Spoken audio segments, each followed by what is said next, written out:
आज तक तो संकल्प को कभी मुकम्मल किया नहीं, अपने लक्ष्य तक पहुंचाया नहीं। जो भी उनके वादे रहे वो झूठे रहे, सारे फर्जी रहे, ना नौकरी दिया और जितनी सारी भी बातें कहीं ये फर्जी हैं। कोई उनके बातों पे भरोसा करता है? इतने दिन हो गए, प्रधानमंत्री ने खुद कहा कि 2 करोड़ सालाना नौकरी देंगे, तो कौन सी नौकरी मिल गई? हित के बारे में जो सकारात्मक जो या राजनीति है उसके बारे में नहीं कहते हैं, और वैसे भी जो कहते हैं वो फर्जी होता है, वो खोखले शब्द होते हैं, वो झूठ होता है, वो अपनी कभी मंजिल तक तो पहुंचता नहीं। आप देख लीजिए कि इस बात की पुष्टि कब हुई। जो एक तरह से जो यहाँ पर पैसे जो केंद्र सरकार को देने हैं 1,36,000 करोड़, वो कब देंगे आप कौन होते हैं ये कहने वाले कि ये चुनाव लड़ सकते हैं, ये चुनाव नहीं? ये लोकतंत्र होता है क्या? तो हमें कोई आपत्ति नहीं, लेकिन वो आरोप भी बना देते हैं और फिर देते भी हैं। देखिए उनकी राजनीति, उनकी सियासत। नमस्कार, आप देख रहे हैं स्ट्रीट बज। इस वक्त झारखंड में कहे तो चुनाव का माहौल है। चुनाव के बीच ही कल भाजपा अपने घोषणा पत्र जारी की है संकल्प पत्र के माध्यम से। आज कांग्रेस में है, कांग्रेस के ही वरिष्ठ जो मीडिया कोऑर्डिनेटर है अंशुल जी, ये हमारे साथ है। इनसे जानेंगे कि भाजपा ने कल घोषणा पत्र किया है, उसको कहा है कि संकल्प पत्र है, कैसे देखते हैं? नहीं, तो वो कौन सा उनका संकल्प होता है ये तो हम भी जाने ना। आज तक तो संकल्प को कभी मुकम्मल किया नहीं, अपने लक्ष्य तक पहुंचाया नहीं। जो भी उनके वादे रहे वो झूठे रहे, सारे फर्जी रहे, ना नौकरी दिया और जितनी सारी भी बातें कहीं ये फर्जी हैं। आप मुझे एक चीज़ बताइए कि सरना कोड बिल है, यहाँ पर इसका जिक्र है, जातिगत जनगणना का जिक्र है, नौकरी देने की बात करी गई तो उन्होंने कहा है कि 5 साल में हम 5। अच्छा, तो पहले ये कोई नई बात हुई? आप बताइए, कोई विश्वास करता है उनकी बातों पे? कोई उनके बातों पे भरोसा करता है? इतने दिन हो गए, प्रधानमंत्री ने खुद कहा कि 2 करोड़ सालाना नौकरी देंगे, तो कौन सी नौकरी मिल गई? बल्कि बेरोजगारी दर झारखंड में एक ऊंचे स्तर पर है पूरे देश में।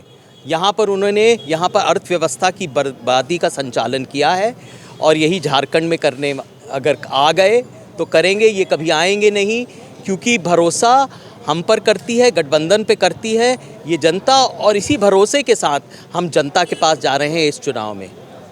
और इस बार उन्होंने एक और ख़ास बात है कि बांग्लादेश का जो मुद्दा इन्होंने कहा कि अगर हम सत्ता में आते हैं तो बांग्लादेशी पे कानून लाएंगे, इन्हें बाहर करेंगे। नहीं, देखिए बहुत सारी बातें ऐसे कहते रहते हैं, हित के बारे में जो सकारात्मक जो या राजनीति है उसके बारे में नहीं कहते हैं, और वैसे भी जो कहते हैं वो फर्जी होता है, वो खोखले शब्द होते हैं, वो झूठ होता है, वो अपनी कभी मंजिल तक तो पहुंचता नहीं। आप देख लीजिए कि इस बात की पुष्टि कब हुई कि जब उन्होंने कहा वो वैसा ही किया। यहाँ पर रोज़गार की बात करिए, यहाँ पर जंगल ज़मीन की बात करिए, यहाँ पर नौकरी देने की बात करिए, यहाँ पर अर्थव्यवस्था बढ़ाने की बात करिए, विकास की बात करिए, और जो बकाया है, जो पैसे देने को है, यहाँ पर उनकी बात करिए। जो यहाँ पर खनन में जो एक तरह से जो यहाँ पर पैसे जो केंद्र सरकार को देने हैं 1,36,000 करोड़, वो कब देंगे आप? तो शिक्षा की बात करिए, स्वास्थ्य की बात करिए, रोज़गार की बात करिए, सकारात्मक एक योजना लेके आइए, लेकिन ये इनके बस के बाहर है। अंशुल जी, एक रोज़गार की बात होते हैं तो लेकिन सरकार अभी जो दोनों देखा जा रहा है, आपका जो वर्तमान हेमंत सोरेन जी है, जो मैया सम्मान योजना है, और इनके गोगो योजना, तो इस तरह से जो सरकार के पीछे योजनाएँ जो ला रही हैं, जो मतलब एक तरह से कहे तो जनता को पंगु नहीं बनाया जा रहा है ये फ्री वाली योजनाएँ देखकर। नहीं, देखिए ऐसी आर्थिक संकट के वक्त में महिलाओं को सहायता मिलनी चाहिए कि नहीं मिलनी चाहिए? जो देखिए मिलनी चाहिए, लेकिन उसके बदले उन्हें कुछ रोजगार का व्यवस्था नहीं, वो भी करना चाहिए। एक सकारात्मक संपूर्ण कार्यक्रम होना चाहिए कि एक तरफ सहायता मिले और दूसरी तरफ रोजगार मिले। तो यही तो हम करते आ रहे हैं, यही तो हमारा संकल्प रहता है कि ऐसे संकट के वक्त में जब महंगाई कमर तोड़ महंगाई है, आप दुकान में जाके देखिए कि सब्ज़ी, दूध, मीट, मछली के दाम कितने हैं, और ऐसे वक्त में अगर महिलाओं को सहायता नहीं मिलेगी तो फिर किस वक्त मिलेगी? तो मैया योजना जो है हमारी जो स्कीम है वो इसीलिए है। हमने कर्नाटक में भी ऐसी स्कीम चालू किए थे, लेकिन हमारी स्कीम और उनकी स्कीम में ये फ़र्क है कि जो हम कहते हैं वो करते हैं। उसकी पुष्टि भी हो चुकी है, राजस्थान में भी किया, कर्नाटक में वही हो रहा है, यहाँ पर भी ऐसा ही होगा। मैया स्कीम अगर ये जारी है और इसकी रकम भी अब बढ़ा दी गई है। अब यहाँ एक और आरोप लग रहा है हेमंत सोरेन पे कि ये पति पत्नी का सरकार यहाँ चला जा रहा है। नहीं, देखिए, प्रधानमंत्री जी के बारे में जो कहते हैं वो अगर यहाँ पर ये समझते हैं परिवारवाद के जो ऐसे आरोप लगते हैं, ज़रा मैं उनसे पूछना चाहता हूँ कि ये लोकतंत्र है, यह यहाँ पर आवाम ये तय करती है कि हुकूमत कौन करेगा। ये बताने वाले कौन हैं कि कौन चुनाव लड़ सकता है, कौन परिवारवाद है। यहाँ पर ये मुझे बताइए कि इस राज्य में 33 सीट तो उन्होंने लोगों को अपने परिवार से दी।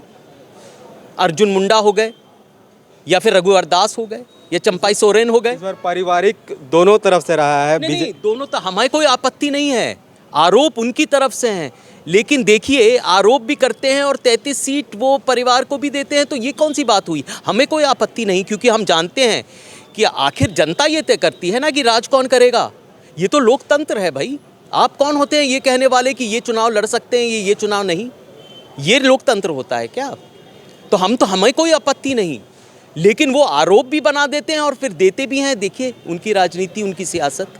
देखिए अब आखिरी सवाल, क्या लगता है, चुनाव है, चुनाव में किसका बहुमत रहेगा। देखिए हम जा रहे हैं जनता के पास विश्वास के साथ, भरोसे के साथ कि हम पर करिए। 5 साल की सकारात्मक एक तरह से योजनाएं थी, हमारा शासन था।